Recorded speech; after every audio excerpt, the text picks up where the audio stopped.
Hello, my federal employee friends. Cooper back again. Today we're going to talk about something that I deal with quite a bit and something that you probably think about quite a bit, and that is how much money that you need for retirement.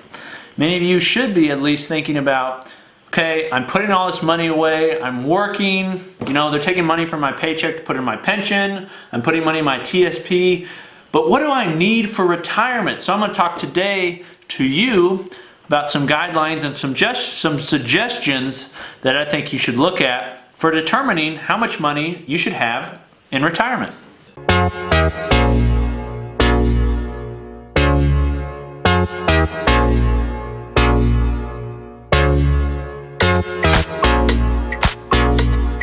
So before I give you any tips or tricks, I first want to say please subscribe to the channel.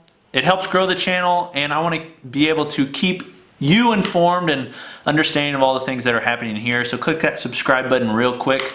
I appreciate it. Okay, before I get into any tips or advice or anything like that, I first want to talk about why you put money away, because many of you are putting money into your TSP. If you're watching this video, then you're probably, you keep up with your finances. If you're subscribed to this channel, then you're doing a lot of good things for yourselves, I'm sure, because you wouldn't be watching me talk about your federal employee benefits. That really isn't the most exciting topic if it wasn't somewhat important or interesting to you. So good job on that. But you are putting money away, and if you are putting money away, you need to understand that you're not putting it away for no reason. Okay, you're putting money away because it needs to have a purpose. But what I find is a lot of people are just throwing money into these accounts for really they don't have a reason. They're just hoping, I hope that when I retire, this is going to be enough money for me to live on.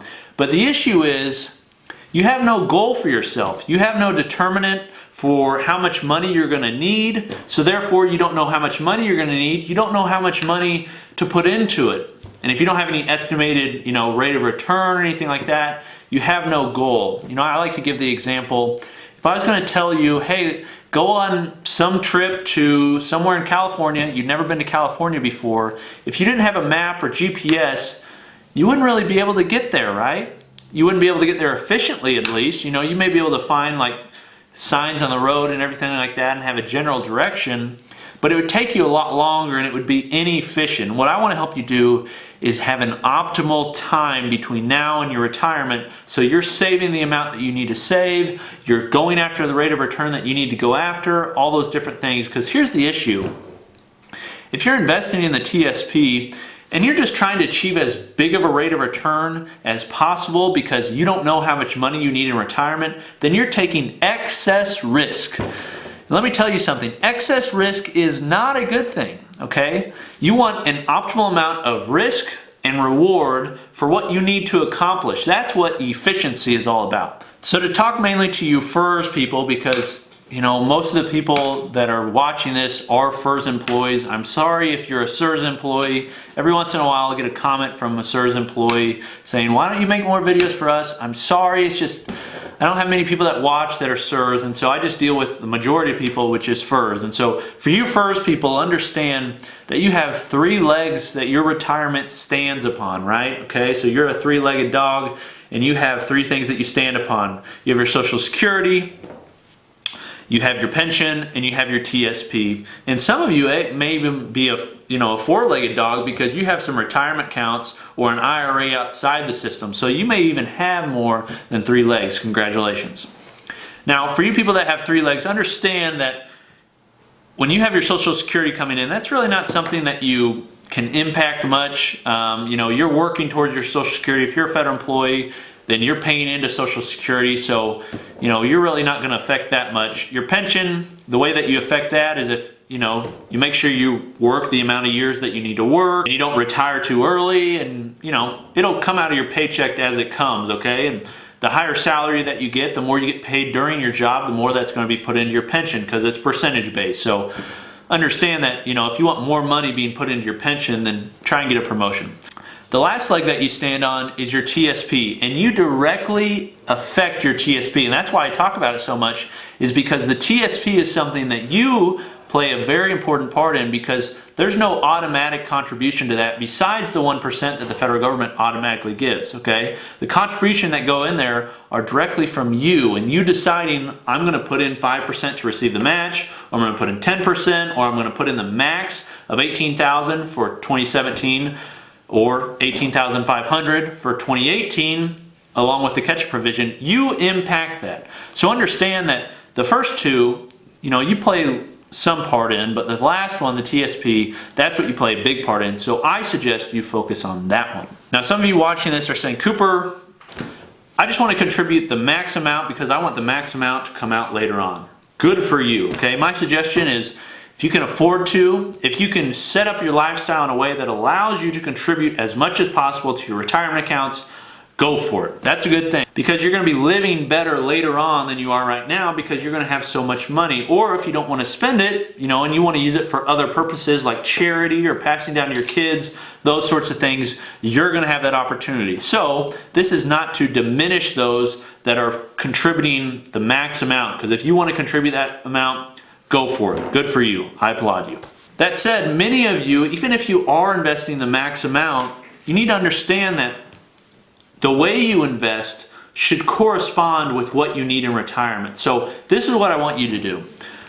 I want you to go on, I'll put a link in the bio below. There's different ones, but check out fedcalc.com, and I want you to go in and input some of your information and find out exactly an estimated amount for your pension, okay?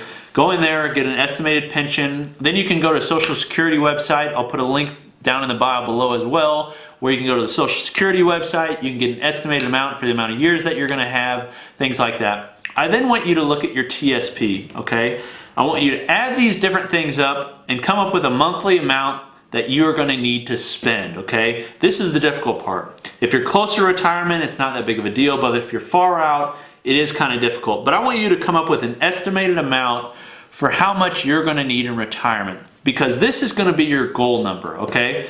Because what you're going to do is you're going to take your basically fixed amount of Social Security, okay, depending on when you take it from. You're going to take your fixed amount of your pension, you're going to add those together, and then you're going to see what the difference is between your goal amount monthly and this amount that you receive from your pension and your Social Security monthly.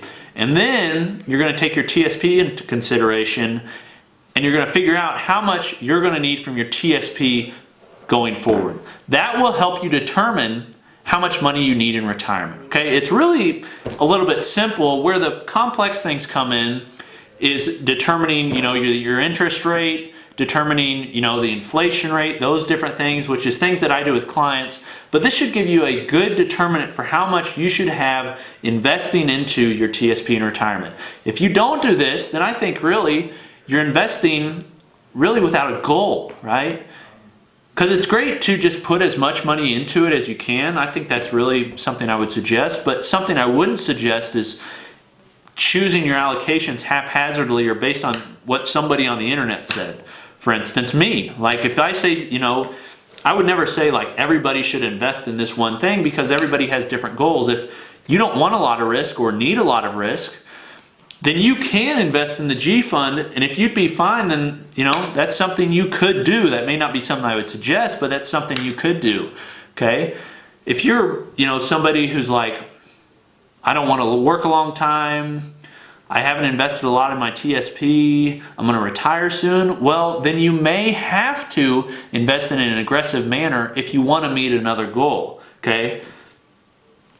You're going to have to give up somewhere. There's going to be somewhere where you're going to have to give up, whether that's, retiring later or investing more aggressively, okay? And, and that's not guaranteed either. If you invest aggressively and we have a down year or a few down years, well, you may have to retire even later than what you wanted, but that's the risk you take investing in the stock market, okay?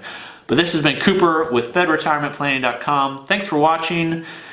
Let me know what you think about this, some things that you think people should be doing in preparing for retirement, some things that have helped you.